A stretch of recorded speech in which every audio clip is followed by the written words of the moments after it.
diberitakan, diinformasikan secara serentak semua bahwa inilah kuliner-kuliner Pidi yang berada di sini, sehingga nantinya anak-anak kita bisa tahu dan tidak hilang kebudayaan-kebudayaan yang berada di Pidi.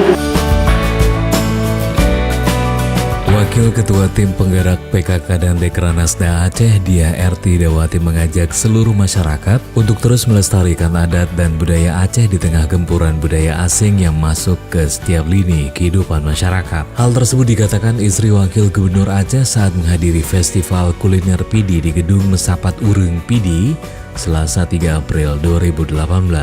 Melihat perkembangan era globalisasi ini, lanjut Idawati, bukan mustahil dalam beberapa waktu ke depan, jika semua pihak tidak pandai menjaga adat dan budaya, maka anak cucu Aceh nantinya tidak akan mengenal adat dan budaya mereka. Untuk itu, ia mengajak semua pihak untuk berupaya sekuat tenaga untuk melestarikan dan juga menjaga adat istiadat dan budaya agar tetap menjadi abadi dan terpelihara sepanjang waktu.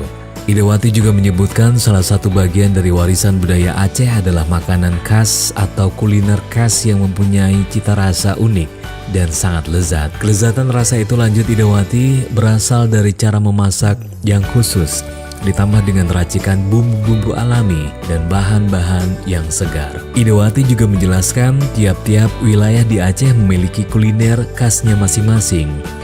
Meskipun barangkali namanya sama, namun dari segi cita rasa berbeda.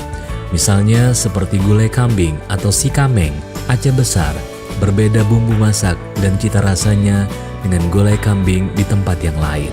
Ragam kuliner warisan budaya tersebut, kata Idawati, harus terus dijaga dan juga dilestarikan.